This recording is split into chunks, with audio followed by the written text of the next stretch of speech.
esta historia no me pertenece. Fue traducida por el Kirasa 63. La música tampoco es de mi propiedad. Ahora sí, sin más que decir, comenzamos con la historia.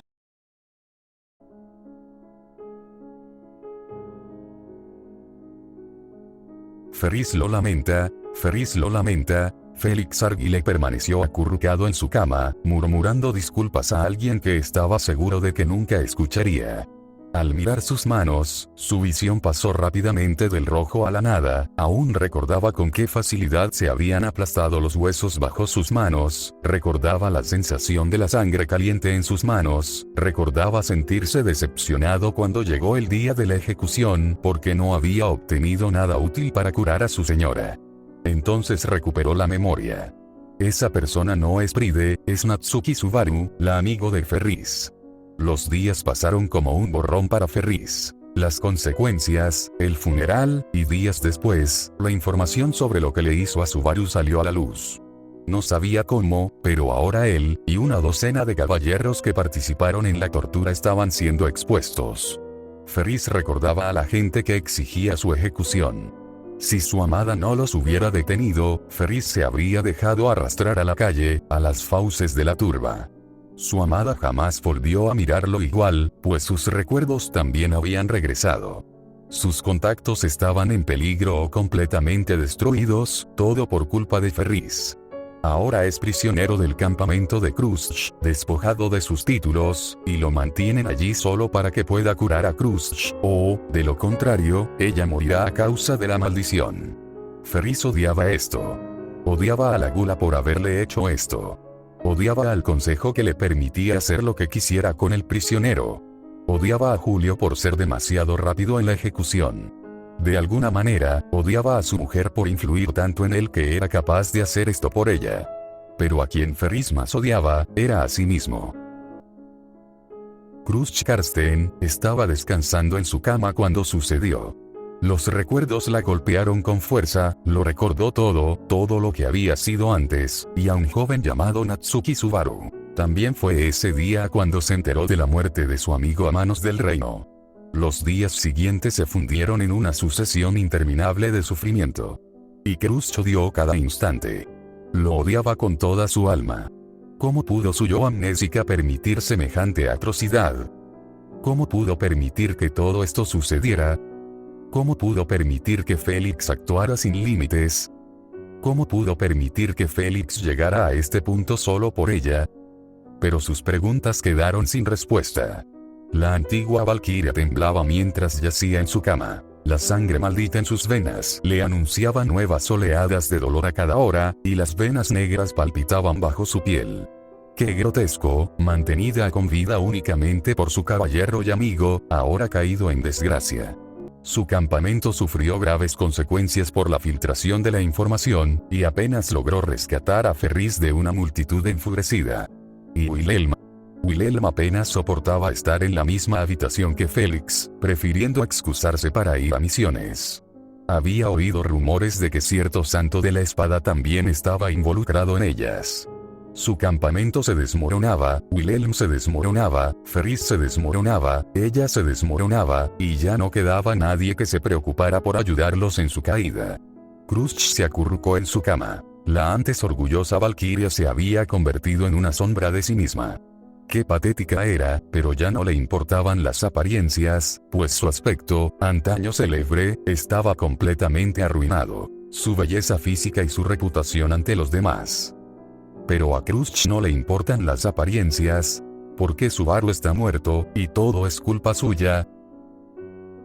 Wilhelm van Astrea juró lealtad a su esposa, y Lady Krushch. Wilhelm van Astrea fue uno de los muchos guardias que presenciaron el encarcelamiento de Pride. Wilhelm van Astrea observó impasible cómo la espada descendía, cegando a Pride. Y de pronto, lo recordaba todo. Wilhelm tuvo que hacer un esfuerzo sobrehumano para no derribar a Julius, que permanecía desplomado en el suelo, con lágrimas corriendo por su rostro mientras miraba sus manos empapadas de sangre. No ayudó a los caballeros a contener a la multitud enfurecida, ni se inmutó cuando los miembros del bando de Emilia dirigieron su furia contra los presentes. Wilhelm van Astrea simplemente se quedó donde estaba, Los días que siguieron fueron más difíciles. Tuvo que alejarse de la finca de su señora para evitar perjudicar a Ferris cuando se enteró de la magnitud de lo que el sanador le había hecho a alguien a quien consideraba como un nieto. Tuvo que alejarse de los lugares que sabía que frecuentaban los caballeros responsables. Sus días transcurrían principalmente en misiones, francamente, misiones en las que eliminaba a cualquier miembro de la secta que encontraba, silenciándolos antes incluso de que pudieran hablar. Últimamente trabajaba con Reynard. Wilhelm descubrió que la ironía de la muerte de una persona lo había unido más a él y a su nieto, en lugar de separarlos. Reynard cambió desde aquel día. Se volvió abatido, impasible, como si hubiera perdido algo muy preciado. Wilhelm lo ayudaba en sus misiones, aniquilando a sectarios uno tras otro con una furia fría que Wilhelm conocía demasiado bien. Incluso se enteró de que Reynard se había propuesto erradicar la gula del mundo a cualquier precio. El consejo no lo detuvo, demasiado ocupado intentando minimizar los daños como para tomar medidas. Pero ni siquiera Wilhelm sabía que nada lo detendría en su objetivo. Y Wilhelm ayudará a Reynard mientras pueda. Julius es un caballero, prometido a Lady Anastasia. Julius es un caballero olvidado por el mundo. Julius es el caballero que mató a Natsuki Subaru, héroe de Preistella, asesino de la gran ballena y el conejo, quien derrotó a la avaricia y la pereza, y buen amigo de Julius. Sintió como la presión lo apartaba del cadáver, oyó gritos de pánico y furia a su alrededor, y alcanzó a ver a Reynard y Ricardo protegiéndolo de la ira del bando de Emilia. Pero a Julius no le importaba nada. Lo único que le importaba era el rojo, que se extendía por sus manos. Los días siguientes pasaron volando, y él mismo presentó su renuncia. No quería manchar más el nombre de su señora, ni el de los caballeros. Julius quería reírse de la amarga ironía. En su afán por recuperar su nombre, lo había destruido por completo, manchando no solo su reputación, sino también la de su familia, su dama y su campamento. Por eso abandonó el campamento por voluntad propia. No quería seguir manchando el nombre de su dama quedándose. Había visto cómo trataban a Lady Cruz y a su campamento cuando ella retenía a Félix, y no quería hacerle lo mismo a su propia dama. La mismísima Lady Anastasia. Ella y los mercenarios de hierro que quedaban se marcharon a algún lugar lejano del reino. Lo invitaron a unirse a ellos, pero él se negó. Lady Anastasia no le recriminó su decisión. Simplemente sonrió y le entregó una enorme suma de dinero antes de irse. Julius los vio partir con el corazón apesadumbrado, pero era lo mejor, pues el reino se volvía más peligroso cada día. Julius a veces soñaba con Subaru. En esos sueños todo era perfecto. Julius bromeaba con Subaru mientras este hacía pucheros. Incluso intercambiaron ropa una vez y se rieron. Solo en esos sueños Julius podía volver a abrazar a Subaru, con una calidez tan real que no quería despertar jamás. Pero todos esos sueños terminaban igual. Julius se encontraba de nuevo en el día de la ejecución, su cuerpo negándose a obedecerle mientras blandía su espada, la sangre salpicando el suelo y su rostro, y entonces despertaba con lágrimas en los ojos y las sábanas mojadas. Pasaron las semanas y Julius se convirtió en mercenario, alguien a quien antes despreciaba. En un principio, Julius creyó que jamás se convertiría en uno, alguien dispuesto a hacer cosas por dinero fácil en lugar de por deber. Pero la realidad lo exigió. Al menos así, Julius aún podía enmendar sus errores, pero cada día era más difícil que el anterior, y sentía que su cordura se desvanecía día a día. Julius el mercenario, qué título tan apropiado para alguien como él. Anastasia Osin es una mujer de negocios, una comerciante. Conoce a la perfección los detalles de un negocio, sabe en cuáles vale la pena invertirlo todo y de cuáles es mejor alejarse.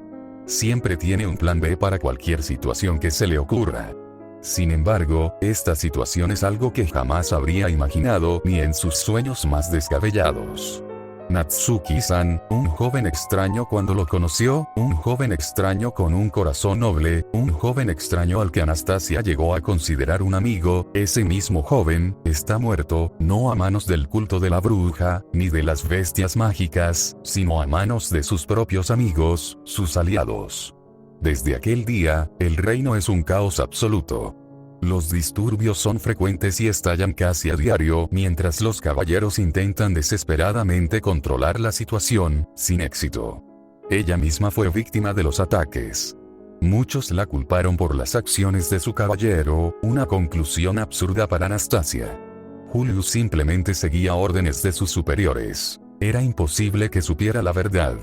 Pero una pequeña parte de ella lo sabía, incluso comprendía por qué la culpaban. Sus mercenarios de hierro solo podían protegerla por un tiempo. Un solo golpe de suerte bastaba para que desapareciera, así que decidió marcharse, abandonar el reino. Ya no tenía sentido quedarse para la selección. Como Anastasia sabía que solo había un claro ganador ante los ojos del pueblo, le había preguntado a Julius si quería acompañarla, pero no le sorprendió su negativa. No quería dejar a Julius así, así que, como último gesto de buena voluntad, le dejó una considerable suma de dinero, un regalo de despedida. Ahora, mientras se envolvía en una capa, ella y el resto de su campamento partieron hacia un futuro incierto. Reinhard van Astrea es el más fuerte. Los más bendecidos por el mundo. Amado por el propio Odd Laguna. Reinhard se enteró del encarcelamiento de Pride por su amigo Ferris. No podía custodiarlo personalmente ya que algunas veces Wilhelm se encargaba de la vigilancia. Reinhard no le contó a su señora sobre la captura de Pride para que no se preocupara por el hecho de que el reino mantuviera 2 arzobispos del pecado encarcelados. Uno de ellos era el arzobispo de la ira, Sirius. Se había encontrado brevemente con Pride, quien le había afirmado no ser Pride, pero, aunque sus protecciones divinas no se activaron, Reinhard no le prestó atención. El consejo le ordenó que no escuchara al prisionero, así que Reinhard obedeció. Reinhard simplemente continuó con sus deberes. Mantener a raya a los arzobispos, servir a su señora y cumplir con las tareas que le encomendaba el consejo. Hasta que llegó el día de la ejecución de Pride. Ese día fue el peor día de la vida de Reinhard. Derrotó a Lady Beatrice y Sir Garfield con mucha más fuerza de la necesaria. Recuperó la compostura al mostrar más clemencia con Lady Emilia al dejarla inconsciente. Entonces se enteró de lo que había hecho su amigo Ferris. Reinhard no sabía qué hacer. ¿Debía romper su amistad? ¿Debía mantenerlo a distancia? Reinhard no lo sabía, así que, por el momento, optó por lo segundo. Su relación con Lady Fell nunca volvió a ser la misma. Ella estaba furiosa con él por no haberle contado sobre Pride hasta el día de su ejecución. Lo había estado evitando durante semanas, hasta que finalmente comenzó a hablar con sinceridad, pero su relación nunca se recuperó. Si bien siguen siendo amigos, la distancia entre ellos se hizo cada vez mayor desde entonces, y nada podía borrar la tensión que quedó entre ellos. Semanas después, Reinhard emprendió una misión, una búsqueda personal para erradicar la gula del mundo. Su abuelo se unió a él. Juntos cazarían a los miembros del culto de la bruja, para descubrir dónde se escondía la gula. La ironía de que la muerte de alguien querido por él y su abuelo los uniera aún más, en lugar de separarlos, hizo que Reinhard sintiera cosas que no comprendía. Cuando Reinhard le aplastó el cuello a Gula, no sintió la satisfacción que deseaba. No era suficiente, así que Reinhard continuó, eliminando a todos los miembros del culto de brujas que encontraba. A veces lo hacía rápido, otras veces se tomaba su tiempo. Y en cada uno de esos días, la cordura de Reinhard comenzó a resquebrajarse. El ser más amado del mundo finalmente ha sido abandonado. No lo sabía, no sabía nada. El encarcelamiento de Pride, la tortura del orgullo, la ejecución, los recuerdos la golpearon con fuerza. Natsuki Subaru, su hermano mayor, está muerto, se ha ido y no va a volver. Lo odiaba profundamente, lo odiaba con toda su alma. Odiaba a Reinhard por ocultarle la verdad hasta que fue demasiado tarde. Odiaba a Anastasia por huir de los problemas que le había causado su caballero. Odiaba a Priscilla por huir también con su caballero. Odiaba a Emilia por aislarse del mundo. Odiaba a Crusch por permitir que su caballero cometiera tales atrocidades en su nombre. Odiaba al consejo, a los nobles, al reino, a todos. El objetivo de Fell nunca ha sido tan claro. Se convertirá en reina cueste lo que cueste. Reescribirá el reino y se asegurará de que nada parecido a lo que le sucedió a su hermano mayor vuelva a ocurrir jamás. Feld se puso manos a la obra, planeando. Dejó que Reinhard actuara libremente contra la gula, permitiéndole hacer lo que quisiera con los sectarios de brujas, dándole carta blanca.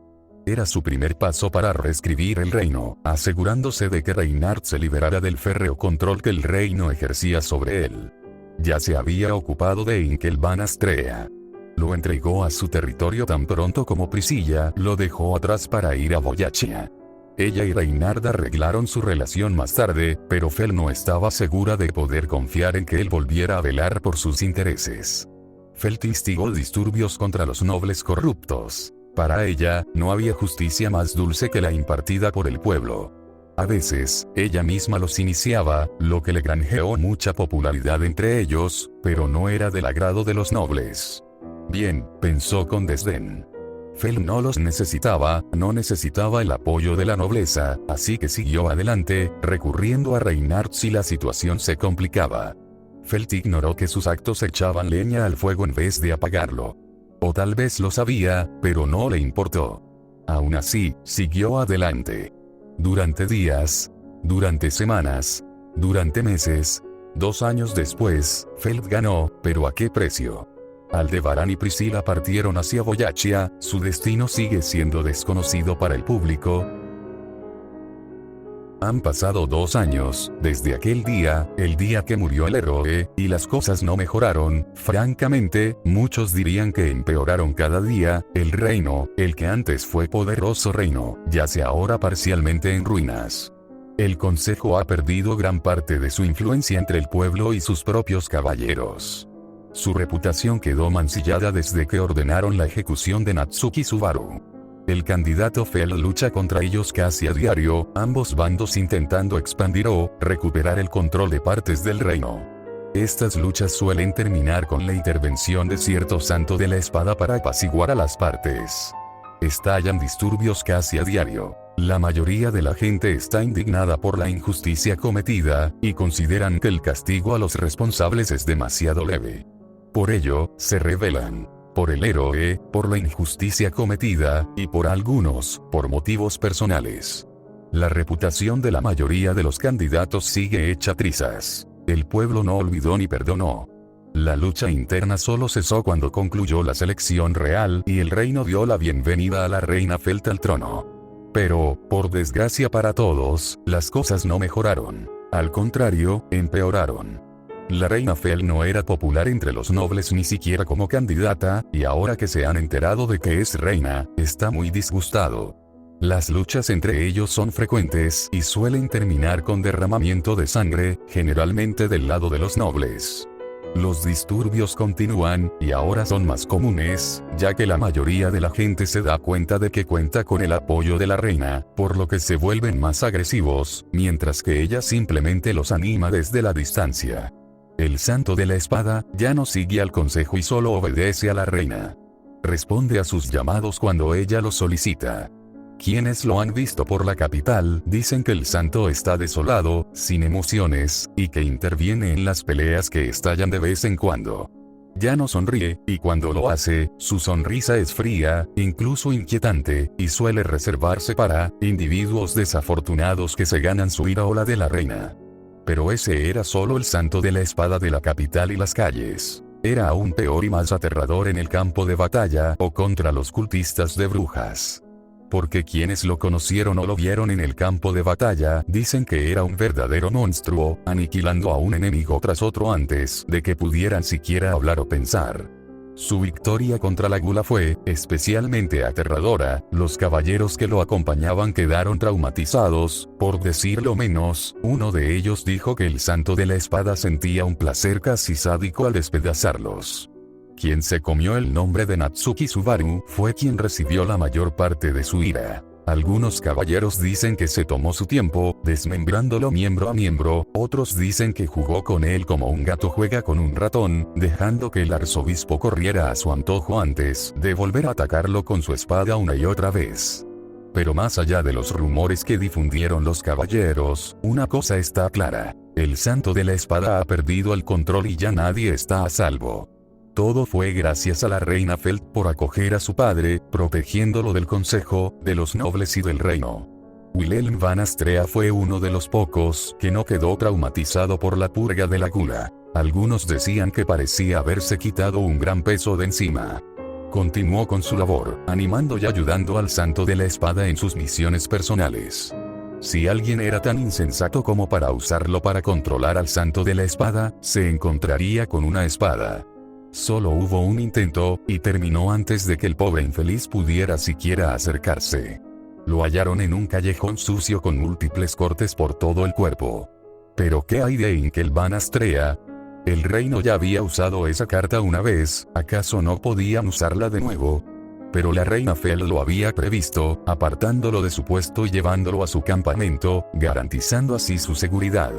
Ahora que su familia está a salvo de las garras del reino, Reinhard van Astrea puede hacer lo que quiera. La reina Fel le dio carta blanca desde que se convirtió en reina hace unos meses.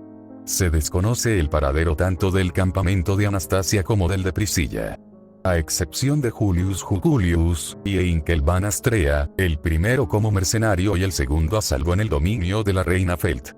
A Julius se le suele ver por la capital en ruinas, con la capa cubriendo casi todo su rostro y cuerpo, la cabeza gacha por la vergüenza y la tristeza, realizando su trabajo con rapidez y eficiencia.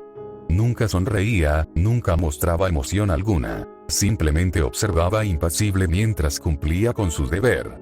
El bando de Krusch se aisló por completo tras la selección real. La propia dama desapareció de la vida pública, y su caballero, Félix Arguile, solo aparecía ocasionalmente, cuando alguien necesitaba una curación profunda. Lucía una permanente caída de la cabeza y los ojos inyectados en sangre.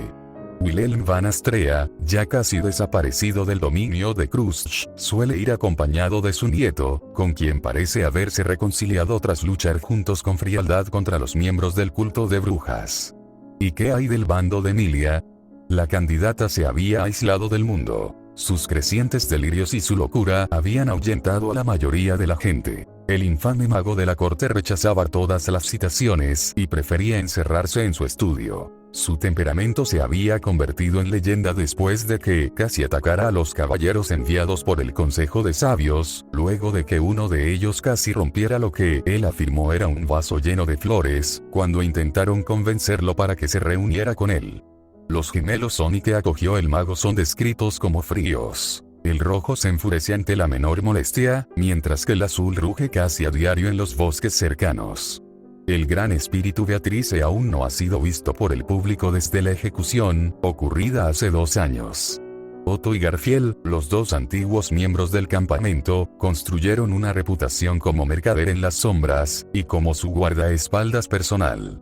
Otto, que ahora suele vestir un traje negro, se dedica a una especie de traficante y negociador en negocios a veces ilegales, mientras que Garfield, como guardaespaldas de personas que no pagaban sus deudas, trabajaba con eficacia y se ganaba el temor de la gente. El ánimo del reino está por los suelos, la furia de su reina no se extinguirá pronto, así que mientras ella crea que aún existe injusticia entre los nobles, ninguno de los antiguos candidatos restantes podrá ayudar, optando por huir o aislarse. El Santo de la Espada, el más cercano a la reina, ya no puede rescatarla del abismo, no cuando él mismo está siendo arrastrado hacia él. Todo porque ejecutaron a un hombre amado por muchos, un joven que sin duda sacrificó mucho para salvar a todos, un niño pequeño, que seguramente quedará desconsolado ante la triste escena, pero nunca sabrán lo que él pensaría. Después de todo, los muertos ya no pueden hablar. En algún otro lugar, Satella yacía en su jardín de sombras. Ella vivirá eternamente afligida por haber causado tanto dolor a su amado. Ella no tenía intención de perder de vista su capacidad para controlar su poder, ella no pretendía condenar a su amado al infierno, pero es demasiado tarde, el daño ya está hecho, el alma de su amado descansaba en sus manos, dormido, pero terriblemente debilitado y quebrantado. Si regresara ahora, estaría inestable, herido, miserable. Satella no quería eso, no lo quería en absoluto. Así que Satella planeó. Su amado aún anhelaba una vida feliz, así que esperó y planeó.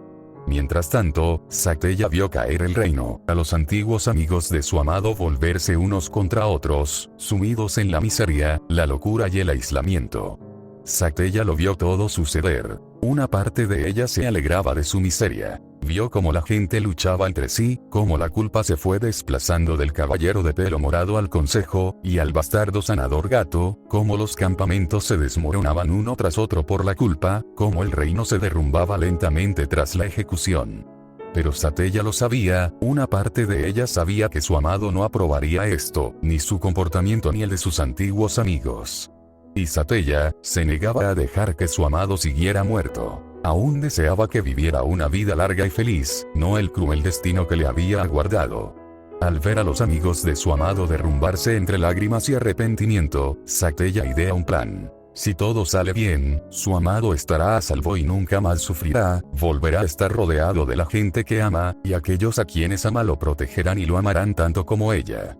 Acunando el alma de su amado, Satella invocó una vez más su poder aterrador, envolviendo el alma en una luz brillante, al igual que a otras pocas almas selectas. Tras unos instantes, su poder estuvo listo para activarse de nuevo. Pero antes de separarse del alma dormida, la acercó a sus labios. Te amo. Betty se removió, inquieta. Cuando se durmió Betty, era un día más para ella, vigilando la habitación de su contratista hasta que el mundo se le viniera encima. Normalmente no dormía, pero en los días en que la pena de Betty era muy grande, se metía bajo las sábanas y fingía que todo era una terrible pesadilla. En cualquier momento, su contratista entraría y se acostaría con ella, la abrazaría mientras se dormía lentamente. Pero Betty sabía que eso no volvería a suceder, así que ideó una solución: una almohada grande. Betty la abrazaba, fingiendo que su contratista seguía allí. La abrazaba con fuerza. Era lo suficientemente grande como para sentirse como un cuerpo. No era mucho, pero la ayudaba a aferrarse a la poca cordura que, cada vez es más frágil a medida que pasaban los días. Así que eso es lo que está haciendo ahora, abrazando la almohada que tiene al lado, excepto que, la almohada, está caliente, demasiado caliente para ser una simple almohada, y el olor también es fuerte. Eso no está bien, el olor de su Subaru se había desvanecido hacía mucho tiempo de la habitación. Entonces, ¿por qué? Betty tardó demasiado en darse cuenta de que no abrazaba una almohada, sino que un cuerpo cálido con un aroma familiar yacía a su lado. Se incorporó de golpe, girándose de lado. Sus ojos se abrieron de par en par. No podía creerlo, su contratista, el Subaru de Betty, estaba allí. Era un sueño. Otra pesadilla cruel que el mundo y su mente le habían concedido. Betty no lo soltó, siguió mirando fijamente el rostro de su contratista. Podía oír su respiración, los latidos de su corazón. Era otro sueño, una alucinación.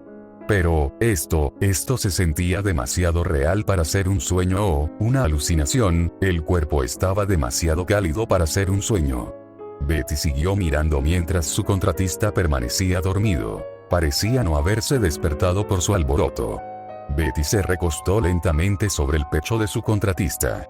Sintió un corazón latir y se le llenaron los ojos de lágrimas. Subaru, el Subaru de Betty, ha vuelto, está aquí de nuevo. Esta vez Betty protegerá a su Subaru, se asegurará de que nunca más salga herido. Betty no fallará, cueste lo que cueste. Los pensamientos de Betty fueron interrumpidos de repente por el portazo. Sobresaltada, convocó a muchos de sus cristales. No iba a volver a fallarle a su contratista. Se sorprendió al ver que sus cristales se rompían por lo que parecía magia de hielo. Al parpadear, despejando aún más su mente, se dio cuenta de que no era un enemigo quien estaba en la entrada, sino cierto mestizo de cabello blanco. Emilia no podía creerlo. Al despertar en su habitación, se negó a creerlo. El hielo no la había invadido. Su rostro, manos y brazos carecían de las cicatrices que ella misma se había infligido. Su cabello estaba bien, aunque algo despeinado por haber estado acostada en la cama. Emilia miró a su alrededor, en estado de shock. Su habitación era como si nada hubiera pasado, pero si era así, entonces, se levantó del todo. Emilia fue a comprobar. Necesitaba a su caballero, a su dulce caballero, a su Subaru. Subaru había vuelto ella. Emilia necesitaba comprobar. Emilia salió corriendo de su habitación, en pijama, haciendo sonar sus pasos ruidosos mientras recorría los pasillos, sin importarle si despertaba a alguno de los residentes. No le importaban. Hacía mucho que había perdido el interés por ellos. Lo único en lo que podía pensar era en su Subaru. Al llegar a la puerta que daba a la habitación de su caballero, la abrió de golpe. Inmediatamente la recibieron fragmentos morados. Rápidamente, Emilia contrarrestó cada uno con sus poderes de hielo, haciendo añicos los restos que quedaron esparcidos por el suelo. A Emilia no le importó que Beatrice la atacara ni que hubiera dejado un poco de desorden en el suelo. Lo único que le importaba era la figura familiar de su caballero en la cama, su pecho que se movía, su aroma. Corriendo, Emilia se arrojó de inmediato sobre la cama, abrazando a su caballero con fuerza, se escondió y frotó su rostro contra su cuello, aspirando su aroma, un aroma que hacía tiempo que se había desvanecido en la mansión, un aroma que tanto había echado de menos. Betty parpadeó al soltarla, al dejarla abrazar a su contratista. Aunque Betty culpaba a la candidata por abandonarlo en su peor momento, sabía que sería hipócrita de su parte rechazar a la medio elfa por eso. Así que, por primera vez en mucho tiempo, las dos chicas estaban juntas de nuevo. Qué irónico que sucediera bajo la presencia de su contratista. Entonces, más ruidos, un fuerte alboroto, sacó a las dos chicas de sus pensamientos. Pero no atacaron, pues ¿quién más iba a entrar sino el resto del campamento? Los gemelos Sony fueron los primeros, aún en pijama cuando irrumpieron. Ren, entre lágrimas, prácticamente se arrojó a un lado desocupado de la cama. Ram, más reservada, entró y se acercó a su hermana. Tenía una suave sonrisa en el rostro mientras contemplaba el cuerpo que respiraba en la cama. Una sonrisa que nadie le había visto en mucho tiempo. Otto y Garfield llegaron poco después, visiblemente conmocionados al ver el cuerpo con vida en la cama. Se acercaron a ambos lados, sujetando las manos libres de Subaru. Entonces Roswell irrumpió en la habitación, sin maquillaje ni atuendo extravagante, solo con un pijama. Sus ojos se clavaron en el chico dormido. Un torbellino de emociones cruzó su rostro antes de asentarse en una mezcla de alivio y algo que los demás en la habitación no pudieron descifrar. Finalmente, llegaron las dos sirvientas restantes, Frederica y Petra. La joven prácticamente corrió hacia la cama, mientras que la mayor se interpuso entre ella y el espíritu que habitaba la habitación. Betty no le prestó atención a la criada mayor. Estaba más impresionada de que su contratista hubiera dormido plácidamente en medio de todo el alboroto. La gente irrumpía en su habitación a gritos, lo placaban y lo sujetaban por todos lados. Qué tonto era el contratista. Lo había echado tanto de menos. Todos en la habitación también. Hacía tanto tiempo, demasiado tiempo que no veían su rostro, no les importaba cómo ni por qué había sucedido, lo único que les importaba en ese momento era que el niño en la cama estuviera caliente y vivo de nuevo. Pero una pregunta les rondaba la cabeza. ¿Cómo sucedió? ¿Quién lo hizo? ¿Quién más regresó con ellos? No lo sabían, pero sí sabían una cosa. Esta vez protegerían a Subaru, nadie se lo arrebataría, estaría a salvo y feliz con ellos para siempre. Era una promesa. En algún otro lugar, muchos otros también despertaron, y, sin que nadie lo supiera, la misma promesa resonaba, para ellos el tiempo había sido alterado.